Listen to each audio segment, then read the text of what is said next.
We know our best life becomes reality when we continuously make decisions that align with our health, wellness, and values. So I'm partnering up today with Jessica De Jesus, Creative Director at BITCH Media. We're going to talk about how we can all create a special career path for ourselves that both pays the bills and supports our personal mission. Welcome to Wit and Reason, hosted by psychologist Dr. Alexis Moreno. Dr. Moreno brings her expertise to providing smart and practical explanations on human behavior, turning social science and research into relatable, accessible, and useful information you can use. Listen now as Dr. Moreno brings a little bit of positive mental health to your day. We've mentioned on Wit and Reason before, work has the ability to provide people with a sense of identity. It can provide unique personal meaning, allows individuals to contribute to the welfare of their social and cultural groups, and it is a constant that connects us to other people. So does this sound about right to you, Jessica, with your professional experience? Yeah, absolutely. I feel very lucky to have started my career with a mission-driven company because it actually impacted every career choice that followed. And then it became my own mission to work with people or to work on projects that were trying to make some type of difference in the world. That's awesome. So when you were it sounds like when you were first starting out professionally, you just happened to be in an organization that really boosted those personal values for you? Or did you already have like an idea of what your values were and then went searching for it? Things were pretty separate. I knew when I was younger, I thought it would be really interesting to work like in a magazine. And then I came across a magazine that was really well designed. This is while I was still in college, really well designed, and had a mission. It was mission-based. Yeah.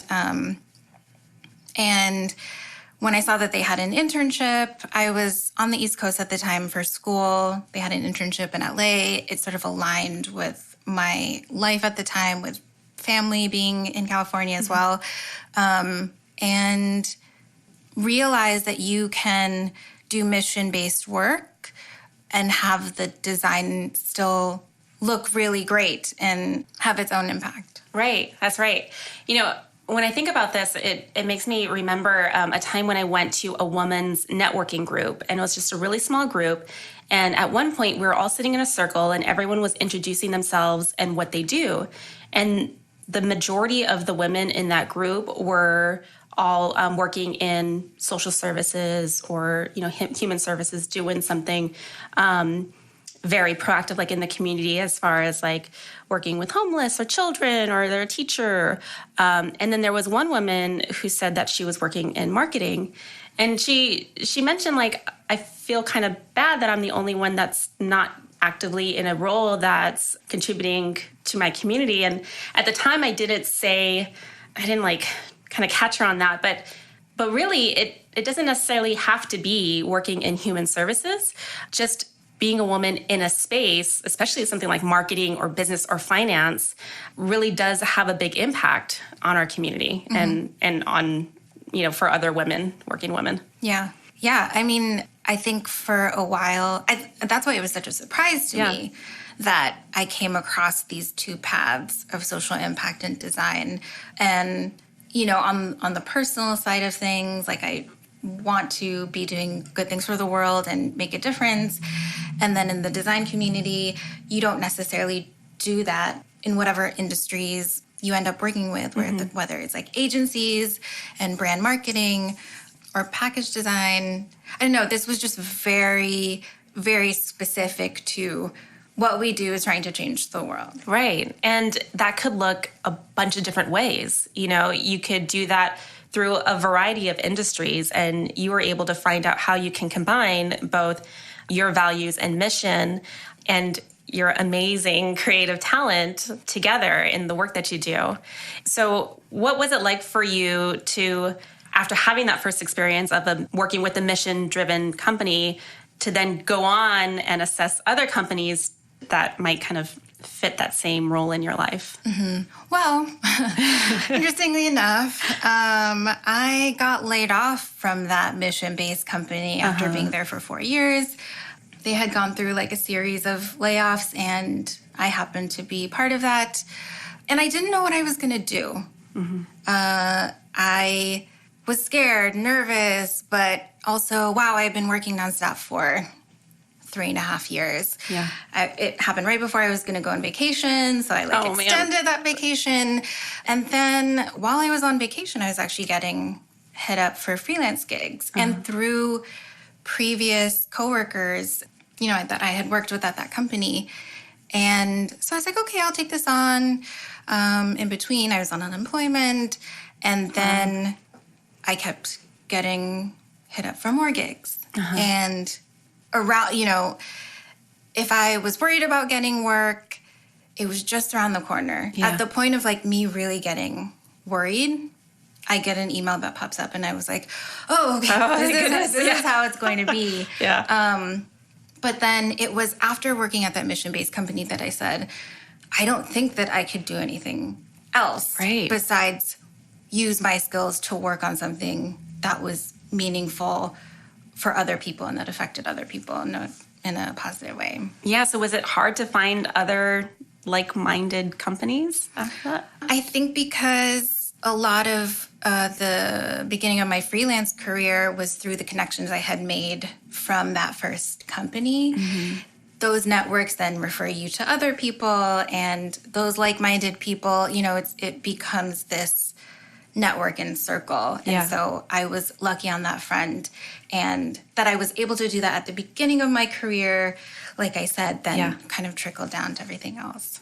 And so how do you assess jobs now, knowing that that's an important factor for you? I kind of ask myself, do I feel comfortable being myself when I'm working on this project? How is it helping others? Am I being inspired by what I'm working on? And then at the end of the day, can I be proud of the work? Yeah. And also, particularly the people I'm in direct contact with. That's really important. Right. That they also believe in their mission, because you come across other organizations and companies where they could be mission-based, but they're actually not practicing those things with themselves or their employees. Right. It's really easy to put a mission on a website. It's a whole other thing if you're actually putting it into practice, both in the work that you do, in the community you serve, and within your internal team as well. That's a whole other thing. And it's tricky because you only know so much going into an organization. Once you get in there, then you really get to see how things are running. So it might take some trial and error along the way. So it sounds like your career path hasn't always been super perfect and comfortable the whole time. It's taken some kind of dealing with some stressors, going on unemployment, feeling uncomfortable, getting to the point of being really worried about your career and professional development. So what did you do to get through those tough periods? I have a really great support system, and I harness that. And I was lucky to have folks in my life who, when I was down, they were able to just hold me. Yeah. Oh, that's interesting. Sometimes, you just need to be held and not necessarily pushed up. Right. But yeah, I had people around me to help me get through it. With freelance, you have to wear many, many, many, many different hats. It's just you for a while, at least until you grow. But you are your own boss. You are your own cheerleader, your own administrator. Besides my great support system, I had to figure out how to support myself emotionally. Yeah. And also not put that burden on other people. I had to really ask myself what I wanted out of my career. Why am I doing this? Yeah. Remind myself why I've chosen this challenge. And that was to have control over the projects that I was interested in. And I had this opportunity, as hard as it was, being freelance, and I didn't want to let go of that opportunity. Right. Or not use it to its full potential. Right. And as uncomfortable and stressful as it may be, I mean, it's those periods in life that really build up our resiliency. So if there does come another time where there's a gap in between work or there's like a layoff or something, you could reflect back on like, hey, I've been here before and I had less experience back then, obviously, and I was in a different place, and now I've evolved since then, and I could definitely do this. And it seems like it's just so much more empowering to make those decisions regarding work around what is truly important to you. And it just seems so much more empowering to be able to make those work-related decisions around what's truly important to you. Now, you're on the show for a reason. So despite some natural challenges that have come up, you have been able to work with some amazing companies on really incredible projects. So can you tell us a couple of projects or jobs that you're proud of, the work that you were able to do with them? Yeah. One of the most rewarding projects I've been able to work on is with this organization called The Dinner Party. Started by two women. Actually, in full disclosure, they were my old coworkers, and they started an organization that is focused on building community around 20 to 30-something-year-olds who have experienced a significant loss of a parent, a child, a close friend, or a sibling. And so they build this community around the dinner table. Wow. So different cities have different hosts. All of those hosts have gone through some type of significant loss. They build kind of like smaller dinner tables and try to destigmatize conversations around grief and loss.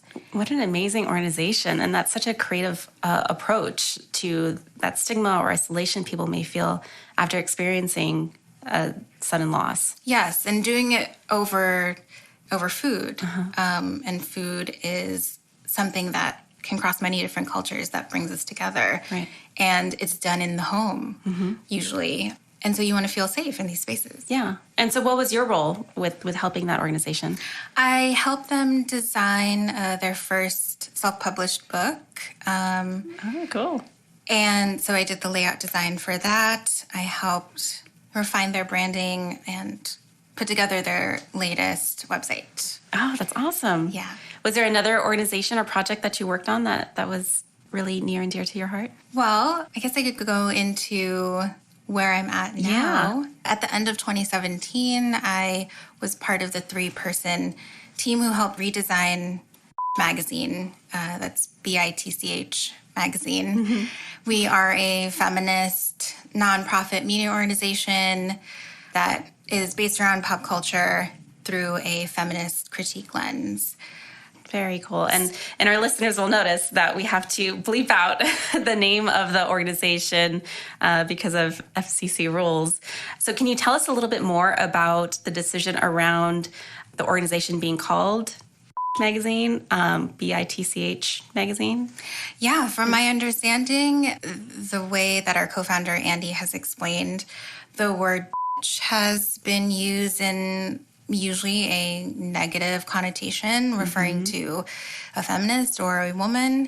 And the idea was to smash that patriarchal point of view on that and subvert that and reclaim the word. So if we use it in a positive way, it loses the power to overpower us. Right. Yeah, or to offend us or take us down or take away our power. That's right. Yeah. And so tell us more about what you do as a creative director with BITCH magazine. Yeah, so after I worked with for over a year, and the beginning of that was helping to redesign their print magazine, there came an opportunity to join their staff full-time. And, you know, I had been freelance for a little bit over 5 years, and I wasn't necessarily thinking I was going to go into a full-time job again because I was very much like in control of my decisions and who I worked with and what I worked on.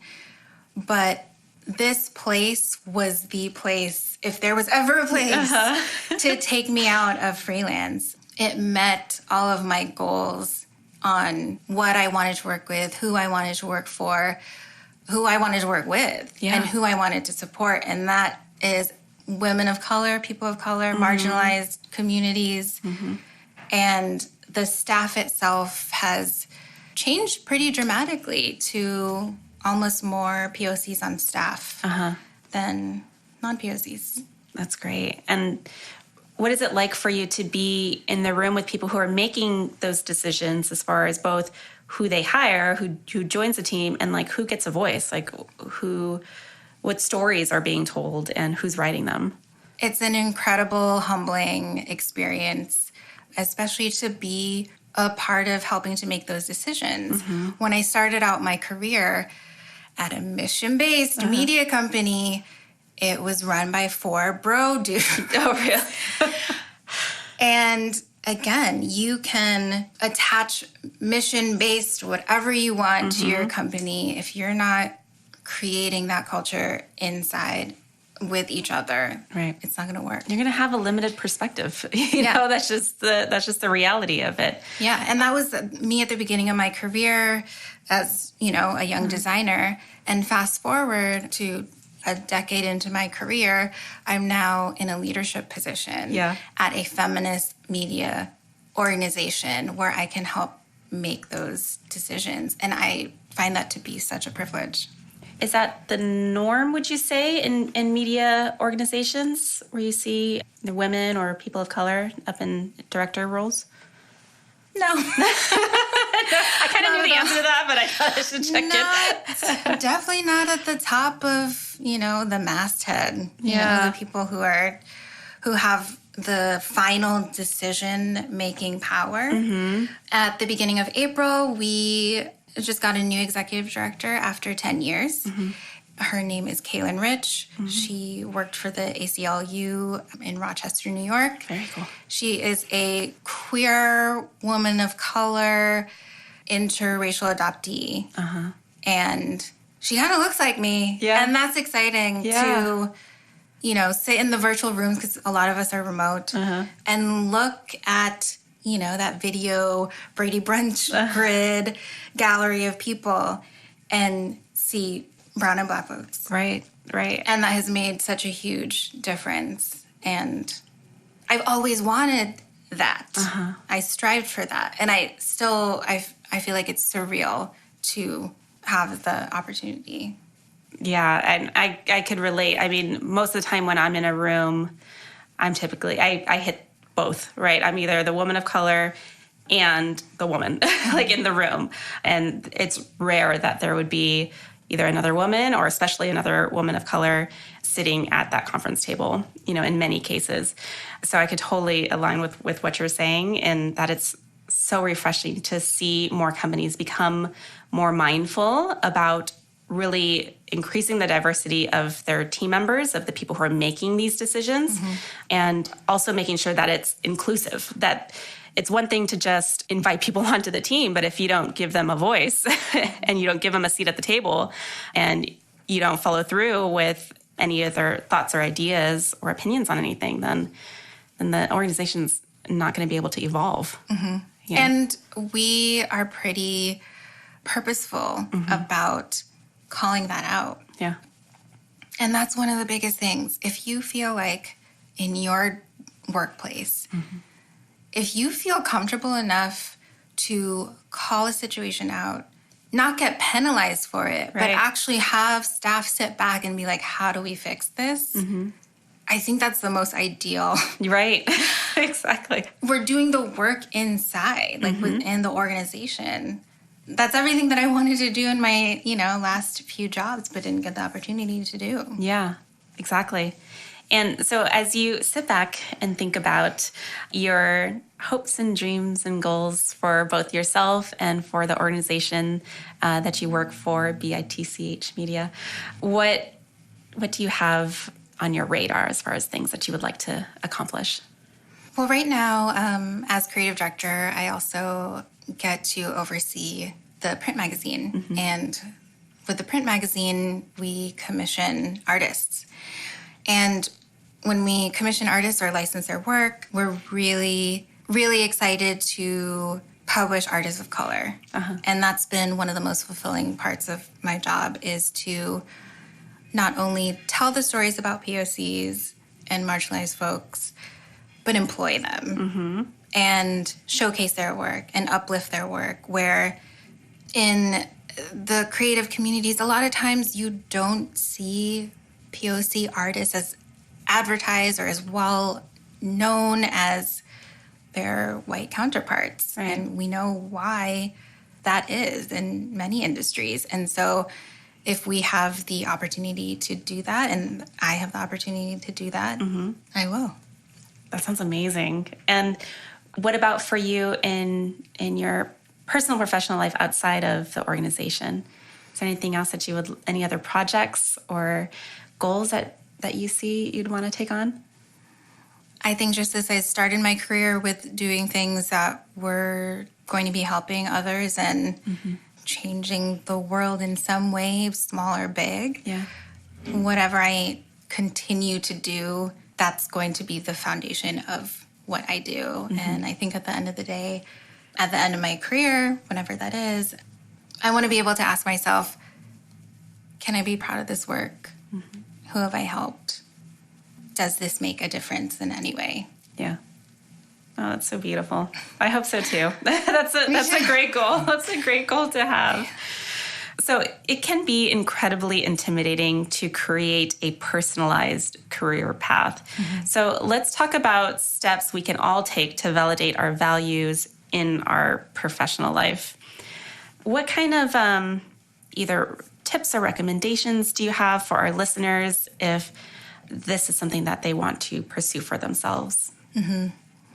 I will say I was privileged in the fact that at the time of losing my job, I was with a partner who, you know, even though I was going through unemployment, I wasn't worried about being destitute, and I had support. Yeah.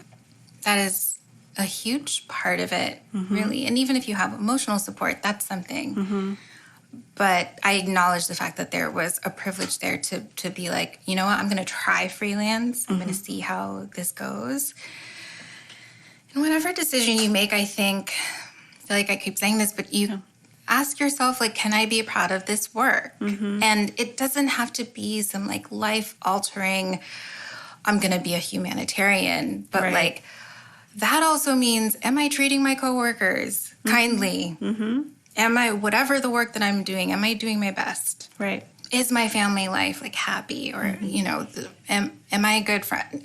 Right. It's all these sort of like life questions that you ask and then answer for yourself. If you get into a work environment or a workplace that completely like destroys is like Some really people, big with like, some people. I have some friends where they're just, destroyed from their workplaces. I mean, it could be very abusive because there's a very much power control dynamic there. Absolutely. You know? These people, your coworkers, are the people that you see more than you see your own family if you work at an office that you go into. Right. Or you're on video calls every day. Yeah. And it's just something that's been part of my entire career, watching how organizations and companies treat their people internally, or friends upon friends who have hated their job but are making the most money that they've ever made. That's a really tricky spot to be in. It's really, really tricky. And again, there are privileges that, we have on many different levels that can allow us to try things. I think it would be unfortunate if those privileges were there, but on like some principle, like, no, I'm not going to take advantage of support. But if it's there, like, do it, because that's what life is affording you at the time. And then who knows what could come out of that, you know, like you mentioned, you took that chance. You know, there were some support systems put in place that you were able to have as you did, but you took that leap. And now not only is your career better for it, but now you get to put out a hand and help up other people along the way. So by taking that chance, it not only just benefits you, but the rest of the community as well. Are there any social media sites that you like to recommend people follow so that way they could maybe stay posted on either BITCH media or how to manage a mission-driven career? Well, first and foremost, you can go to bitchmedia.org at bitchmedia on both Twitter and Instagram, and follow the content of our amazing writers and visuals of amazing artists. I think following folks on Instagram whose values align with yours, then, you know, sort of finds other folks who align with you. Going to networking events too, I think, are helpful. Yeah, and even just art exhibits and community-based organizations that are whatever that show, exhibit, or event is, that it's helping other people. Absolutely. So we're going to go ahead and post all of these resources on witandreason.com. You could put all of these tips and activities into action today. Visit witandreason.com to get links to the resources we shared on today's show and connect with me, Dr. Alexis Moreno, and Jessica De Jesus. Did you hear something on the show today that you relate to on a personal level? Share your story. Send us your recording on witandreason.com, and we may be able to post it on our Values and Careers show page to help others navigate their professional development. A special thank you to DC Radio and Jessica De Jesus. And of course, thank you all for listening. Stay posted on Instagram, Facebook, and Twitter at Wit and Reason and DC Radio for our next show. I'm Dr. Alexis Moreno. Let's keep the conversation going.